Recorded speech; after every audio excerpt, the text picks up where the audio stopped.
Same city, same year, same salary, almost to the dollar. Simon and James started in exactly the same place. Then Simon bought a house. James stayed renting and invested the difference every single month.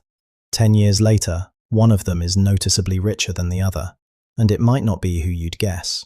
Let's follow both of them, year by year, and find out who actually wins. Simon and James are both 30 years old, earning the same income, living in the same mid-sized city, with the same amount saved up, enough for a 10% down payment if Simon wants to buy. Neither of them starts with extra debt or extra help from family. The only thing that's different is the choice they make in year one. Everything after that is just math and life playing out. Simon finds a $350,000 house. He puts down 10%, that's $35,000, and takes on a 30-year fixed mortgage. Between the mortgage, property taxes, and insurance, his monthly housing cost lands around $2,100. He also pays closing costs up front, roughly $10,500, money that's gone the moment he signs. James finds an apartment renting for $1,600 a month in a comparable neighborhood. No down payment, no closing costs. He keeps his $35,000 in a low-cost index fund instead, and he commits, on camera, so to speak, to investing the $500 monthly difference between his rent and what Simon's paying every single month, no exceptions. At the end of year one, on paper, Simon has taken on debt and has very little actual equity. Most of his first year of payments went to interest, not principal. James has $35,000 growing in the market, plus a year of $500 monthly contributions on top. If you stopped the story here, James is clearly ahead, but nobody's story stops in year one. Year two. Simon's water heater dies. Repair and replacement costs him just under $1,800. Money that doesn't build equity, it just keeps the house running. He also spends a weekend recorking the bathroom himself after watching one too many videos convincing him he could do it. He could not, entirely, but he saved on labor. James gets his year two lease renewal. Rent goes up from $1,600 to $1,680. Not dramatic, but it eats into the gap he's been investing. He adjusts his monthly investment down slightly to keep pace, still investing the difference, just a little less of it. Year three. Simon's property tax assessment goes up because home values in his area have been climbing. His monthly payment creeps from $2,100 to about $2,180. Meanwhile, his mortgage balance has started shifting. More of each payment is finally going toward principal instead of interest, though still not dramatically.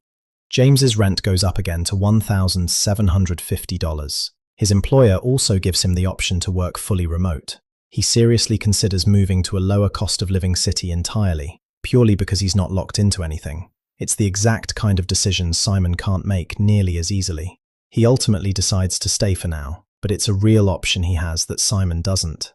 At the end of year three, Simon's home has appreciated somewhat based on local market trends, but a big chunk of that is still on paper, not cash in hand.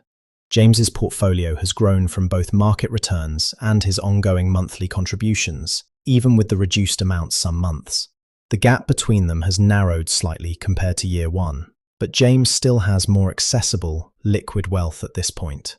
By year four, something starts to shift.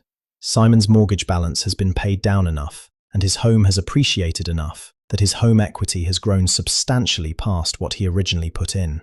His fixed mortgage payment, meanwhile, hasn't moved at all since year one, while comparable rents in his neighborhood have kept climbing well past what he pays. James, in year four, actually does move. A genuinely better job offer comes through in a different city, paying meaningfully more. Because he's renting, that's a decision he can make in a matter of weeks, not months. He finds a new apartment, slightly more expensive at $1,900 a month for the new city, but his higher income more than covers the difference, and he keeps investing. Year five, we do our first real checkpoint. Simon's house, after 5 years of a fixed payment while rents around him climbed, plus paid down principal, plus market appreciation, has built him a meaningfully larger net worth position from that one asset than what he originally put in. James's portfolio, boosted by 5 years of contributions, plus market growth, plus his income jump from the move, has also grown substantially, and unlike Simon, every dollar of it is liquid. He could access it within days if he needed to. Here's the honest Year 5 read. They're closer than you'd think. Simon has more net worth tied up in his home. James has more accessible wealth, plus the career upside from the flexibility to move. Neither of them is losing at this point. They're just winning in different currencies. Year 6. James's new city has a hot rental market, and his lease renewal comes back with a serious jump, from $1,900 to $2,150. That's a bigger increase than he's used to, and for the first time, the monthly amount he can actually invest shrinks noticeably, because more of his income is just going to keep a roof over his head. Simon, meanwhile, is still paying almost exactly what he paid in Year 1 for principal and interest. Property taxes have ticked up some, but his core payment is untouched.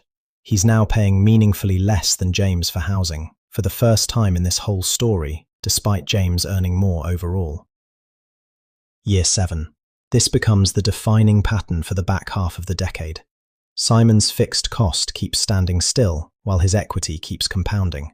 James's rent keeps climbing with the market, which means less of his higher income is available to invest than it was a few years ago, even though his salary has grown. The invest the difference strategy that looked so strong in Year 1 is now working against a shrinking difference, because there isn't as much of a gap left to invest. This is the part of the story that doesn't get talked about enough. Renting and investing only stays a winning strategy if the gap between rent and ownership costs stays meaningful. When rent catches up, and in a lot of fast-growing markets it does, that strategy loses its main engine.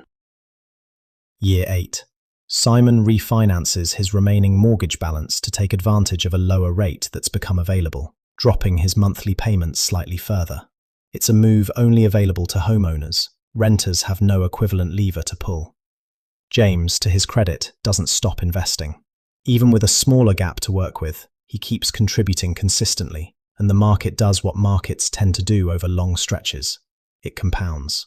His discipline over 8 straight years, even through the years where the gap shrank, is the single biggest reason his numbers still look respectable. Year 9. Simon's home has now appreciated substantially beyond his original purchase price, and his mortgage balance is down to a relatively small fraction of the home's current value. His net worth from the house alone now represents the single largest asset either of them has built. Year 10. We do the final checkpoint. Simon's home equity, after a decade of fixed payments, paid down principal, and market appreciation, has grown into a genuinely large sum relative to his original $35,000 down payment. James's investment portfolio, after 10 years of contributions, some generous in the early years, smaller in the middle years, and a modest late boost as his career kept advancing, has also grown significantly, but by this point sits somewhat behind Simon's total home equity. The honest final tally. Simon comes out ahead in total net worth. Not by an overwhelming amount, and not in every single year along the way. James was actually ahead for a stretch in the middle of the decade. But by Year 10, Simon's fixed payment against a rising rental market, combined with a decade of appreciation, edges him out. When the real lessons from their 10 years, regardless of who won the final number. 1. Staying put matters enormously. Simon's whole advantage came from 10 uninterrupted years in the same home. Buying and needing to sell within a few years is a very different and usually worse financial story. 2. The size of the rent versus own gap isn't fixed. James's strategy worked great when the gap was large and shrank when the gap narrowed. If you're renting and investing, that gap is the engine of the whole plan, and it's worth watching, not assuming. 3. Flexibility has value that never showed up in either of their bank balances. James took a job in a new city in Year 4 that meaningfully boosted his income and his career, purely because renting let him move fast.